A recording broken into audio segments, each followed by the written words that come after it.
Okay, greetings, comrades. I've really let the last couple of days just slip by me without recording, but should be back now. Fire's almost wholly contained, so that's not even an issue anymore. Got some other stuff under control, so we're all good. And as it stands with the Soviet Union, we have a lot of money that we just sunk into the biggest structure to have ever existed. As might be imagined, kind of a bad situation because of that. So let's go ahead and do our typical tricks. Just getting all that sweet, sweet Algerian money. Get some from Mali. See if there's anybody else that we can get some from.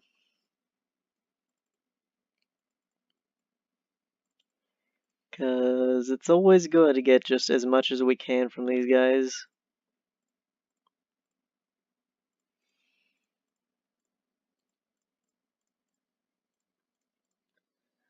Should be able to get rid of maybe half of the debt.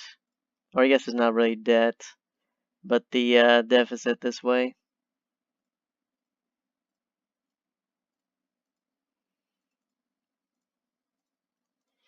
Let's go ahead and see, because obviously I would be fine with taking a whole lot of chunks out of all the budget, but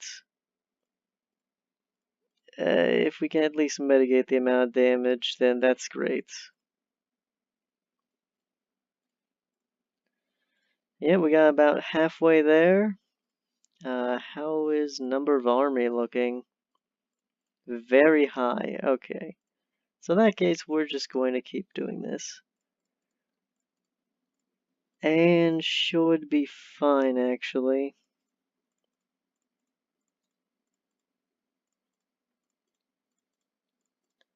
This is seriously going to drain our military power, however, but because we have so much stored, it should be okay. And then the rest we're just gonna take out of,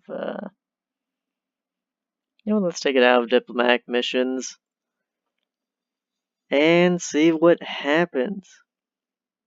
Europol.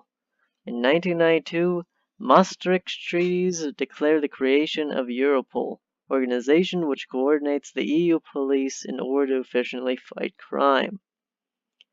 We can't cooperate with the West. There is no point creating unnecessary organizations, so we're just not going to pay attention to it. Convention will become active in 1995. Alright. Well, that's certainly something.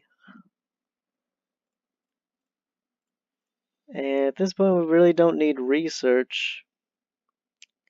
Corruption is going down, that's nice. But let me see if there's actually anything that we would really want. Like, from research, the only real thing would be the Mars first landing. Medicine's going down a little bit, so that's worrying. May want to put more into medical technology, I guess. Sure, let's get a little bit of that. Then otherwise, we're in pretty good shape, I think. Number of army went down significantly, but not as much as I actually thought it might have. Our KGB is slowly going up, luxuries is decreasing, which is bad, but republics are all very loyal now. The lowest appears to be Ukraine with 73, so that's fine. And I think actually we might be able to change internal laws.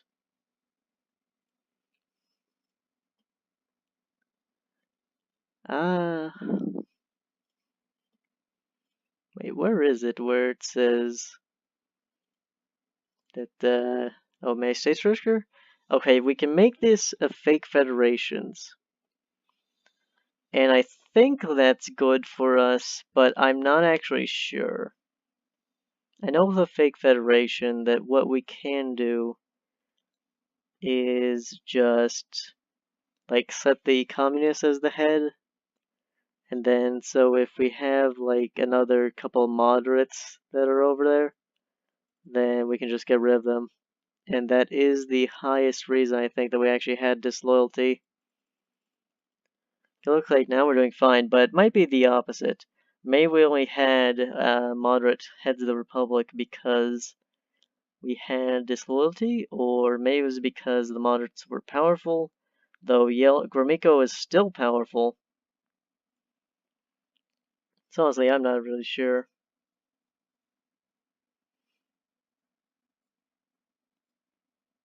Defense from foreigners. Today, the Supreme Council of the USSR discusses a law which will make all foreign citizens test for AIDS and other dangerous illnesses.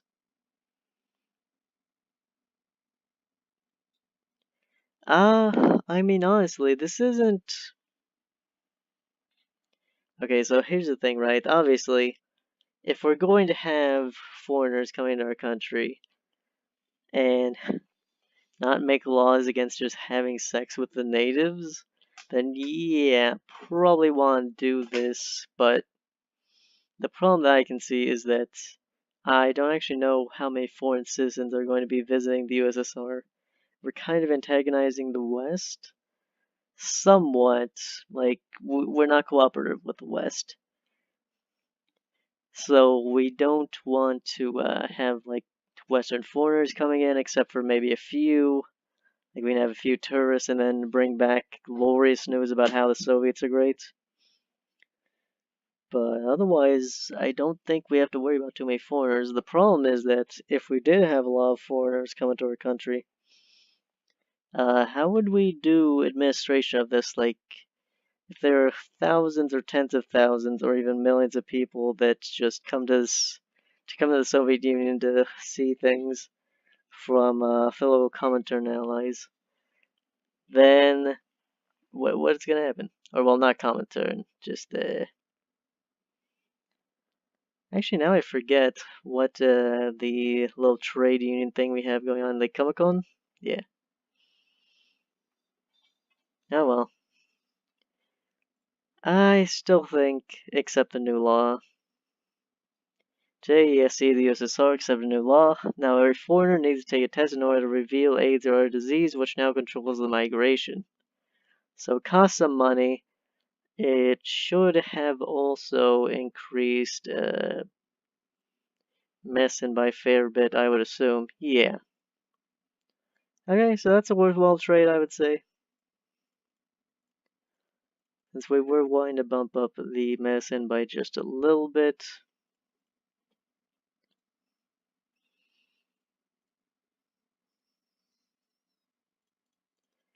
And we're going to have social spending just up a little bit just to make sure that everything keeps nice. Ecology is great.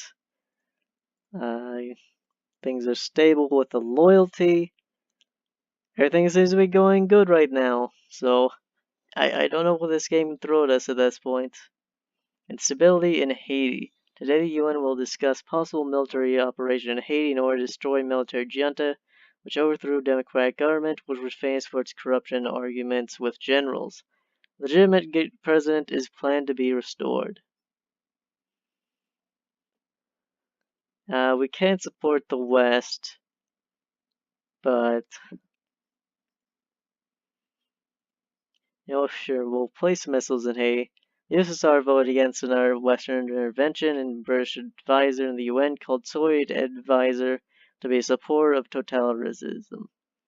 At the same time, close Soviet-Haitian diplomatic relations were installed. Missile submarines in the Soviet military base appeared on the island. So bad because I think we can at least all agree that we don't want to have dictators in power. But the problem is that we definitely don't want Western puppets. And I guess that's kind of why like all these ideological differences occur, because eventually it just becomes a point where we say, as long as it's not with the enemy, then everything else just kind of comes secondary. Oh well.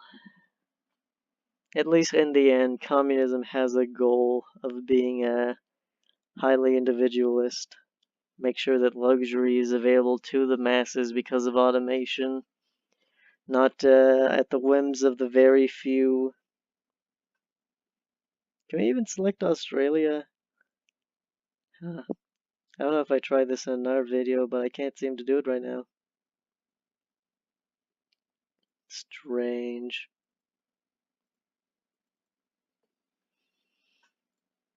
How's our military numbers looking?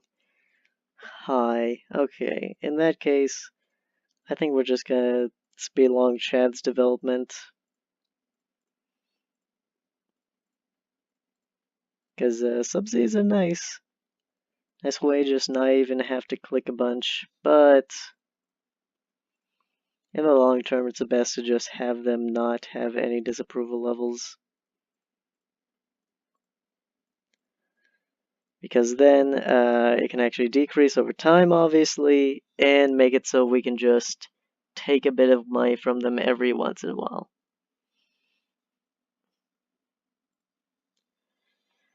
Obviously, that hurts the economy, so more research extraction.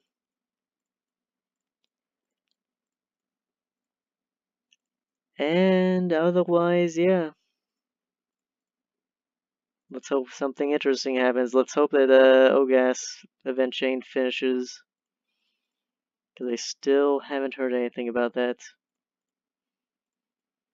That's really the only thing I'm too excited for because, as I said before, one thing I could do is just meticulously get one by one every country and then overthrow the USA, but I think that would honestly just take too long. And it would just be video after video of me just slowly dominating our countries. And right now, a lot of the videos are in fact just me taking money from Algeria and all the other countries and doing the occasional events. But for now, let's see. The Olympic Games are happening. Winter ones will be in France, summer ones in Spain, and if our country exists, we need to decide how we will meet. You know what? Sure, we'll go to the Olympics. During the last Olympic Games, like in the past few decades, our country claimed the most of gold medals. Our sportsmen are first almost everywhere. It will boost national spirit of all Soviet citizens. Oh God, why did that decrease our economy so badly?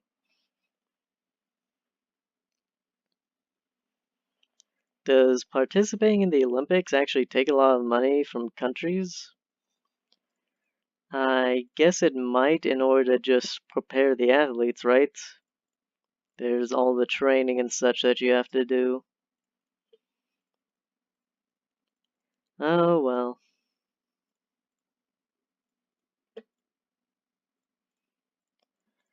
We can afford to lose some money. Because our military strength is still pretty high, though it is decreasing. There's unrest in Venezuela. Encouraged by nationwide rise, patriotic elements among junior officer staff has united under leadership of Colonel Hugo Chavez. On July 4th, 1992, Chavez organized a coup and asked your help. Yeah, give him financial, military, and diplomatic help. Military divisions led by Hugo Chavez arrived in Caracas. Rebels claim that they are not planning a coup, but they want reorganization of government and creation of the National Assembly, where all groups of Venezuelan society will be represented instead of traditional two-chamber parliament, which represented only corrupted officials. Part of soldiers and officers supported the rebellion. 133 officers and almost 1,000 observers took part in it. Soldiers took part in it, together with thousands of civilians. Military command decided to support the rebels, and Hugo Chavez came to power. So the USA hates us, but People's Democracy with Venezuela should be worth it. US economy going up.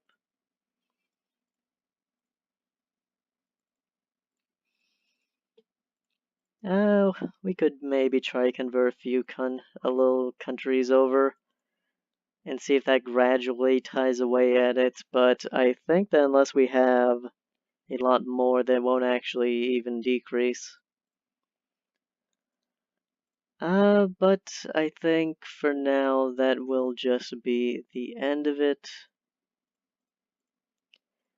Thank you for watching. Hopefully the next video will come soon. I'm planning to do another episode right after I just finish the recording, so hopefully I do in fact do that.